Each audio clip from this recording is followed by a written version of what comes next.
Hotel. My name is Brother Reggie Mabry, and I'm here with my mentor, Dr. Leonard Jeffries. I'm going to introduce you to the lost secret of the Ankh on YouTube. It's coming up right next. What we normally do is we just compare information and talk about it and critique it. So just letting you know that this body of knowledge is coming. You can debate it. You can look at it as conjecture. But we believe that it is the lost secret of the Ankh, and it's a very compelling piece. Hotel. Okay, and that Ankh is the staff of life, and it needs deep interpretations, and that's what you're providing. That's what we're working on. Hotel, look out for it. Again, I am Brother Reggie, and I am so happy to bring the lost secret of the Ankh to the African community for its analysis on this topic. For many years, the Ankh has been resolved to mean life and is said to be mother, father, child. Many have said it has a deeper meaning, but none have come forth. Today, here is that deep meaning. Common to the cosmogenic systems of ancient Egypt, or Kemet, I mean the creation stories of Hermopolis, Memphis, and Hermopolis, is the belief of a watery ocean, the belief that the principal deities or natures were in existence before time began, that time began in Kemet, and that first time was called Septepi. In a watery ocean called Nun or Nunet, the creation nature formulates his or her intelligence and then others and creation begins. Common to all creation stories is also Maat, and lastly common to all is the Ankh. Here is an ivory comb with an Ankh from the first dynasty Egypt with the name of Hor-Dejet, part of the Horus kings, Hor-Narmor, Hor-Aha, Hor-Djejer, Hor-Dejet. Here is another scene from the first dynasty Egypt from Naqada that includes the Ankh and also frog and snake-like figures such as the Ogdoad. We can see that Kemet was intact from the first dynasty. Well, the oldest creation story is Hermopolis or Khmnu. The creation story has both Maat and Tehuti living in Khmnu, which translates to the city of Eight. In the city of Eight, with Maat and Tehuti were four pairs of deities, both male and female. This is called the Ogdoad by the Greek. Maat is said to be the mother of the eight, Tehuti her husband or consort. The names of the eight were Nununet, He-He-Het, Amen-Amenet, Ku-Ku-Ket. They were associated with the qualities such as primordial mass and its opposite, infinity and its opposite, hidden and its opposite, darkness and its opposite. Coffin text spell 76 names the four pairs and connects the Ogdoad with some of the Ennead. Coffin text spell 76 names the four pairs and connects the Ogdoad with some of the Ennead. O you eight chaos gods, keeper of the chambers of the sky, whom Shu made from the efflux of his limbs, who bound together the ladder of Atum. I am Shu, who Atum created, from whom Ra came to be. I was not fashioned in the womb, I was not bound together in the egg, I was not conceived, but my father Atum spat me out, together with my sister Tefna. The Benben of Ra was that from which Atum came to be, as He, chaos, Nun, the watery abyss, Ket, darkness, Tenin, gloom. In this passage, Tenin is substituted for Anum in this verse. So let's look at the names of the eight and see why they are important. Well, Hotep, look at this.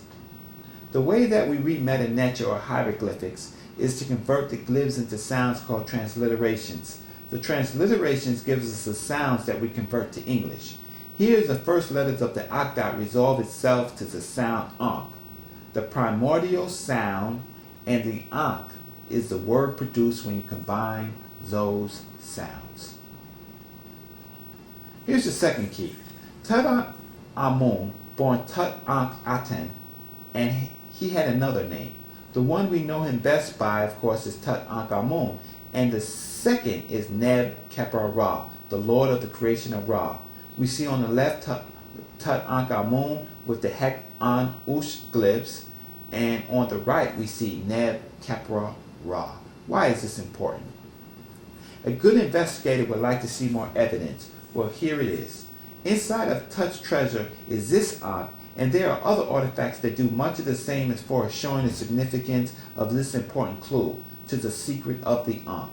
Tutankhamun repaired and restored Kemet from the rule of his father Akhenaten. During Akhenaten's rule, or the Amarna Revolution, mention of the old deities were removed from the temples and the old creation story went into hiding, so that the religion of Aten could replace the religion of Amun and Ptah. Tutankhamun is no boy king. He is the symbol of the restorer. He gave life to Amun and gave us direct evidence to the lost secret of the Ankh. Here, his name is stylized in the theme of the creation story, Neb Keper Ra. There is a lotus springing forth from creation, the Isle of Fire. There is the Keper beetle, which is in the form of Ptah. There is the infinity sign, the Shin. There is Re in the form of 3, as in Orion's belt, or the first time Septepi, and the feathers represent years and time. This is all happening within the loop of the Ankh, or ocean, which is Nunet, and the Ankh has 4 pieces to symbolize the combining of the Ogdoad of the Eight. First, we have seen the names of the Ogdoad resolve itself into the word Ankh. Second, we see the creation story in the name of Neb Keper Ra of Tutankhamun happening within the Ankh. Let's look a little further. Here is a stylized version of Neb Keper Ra that you see many people walking around with. Some say it's part of the craft. Here is what we're really looking for, another part of Tutankhamun's treasure. Here, this amulet depicts the creation story, Neb Keper Ra, along with the Ankh, most likely Ptah, and underneath is the 8 circles representing the Ogdoad, and underneath the 9 representing the Ennead. Here we see the creation story, the Ankh, the Ogdoad, and the Ennead together. This amulet is a better representation of those mysteries. We turn our attention to the Shabaka Stone. The Shabaka Stone, located in the British Museum, this is commonly called the Memphite theology. It is the Shabaka Stone that is very important to this puzzle. The Heliopolis and Memphite theologies concern themselves with what was going on at creation time, or Septepi. The Hermopolis system concerns itself what was going on before creation, and that was a major part of the lost secret of the Ankh that we just looked at. When the Nubian Norsutsu kings Pianki, Shabaka, Taharka retook Kemet in the 25th dynasty, and as Dr. John Henry Clarke says, gave Kemet its last great walk in the sun, they restored the old ways. The Nubians or Kushite Norsutsu kings practiced the old ways of Amun, and when Shabaka became Norsut, he asked to see the old scrolls so that he could restore Kemet to the old ways. In finding the old documents, he discovered that they were worm-eaten and forgotten, and forced a restoration. The Shabaka Stone combines the aspect of the cosmologies to restore ancient Egypt. From the beginning, according to the Shabaka Stone, the Creator God possessed 8 intrinsic qualities, which eventually manifested itself into the form of Ptah to realize the creative ability. These qualities took the form of gods who, before creation, resided in the mouth of Ptah, which pronounced the names of all things. Though personified as distinct deities, the gods were merely components of Ptah's divine essence.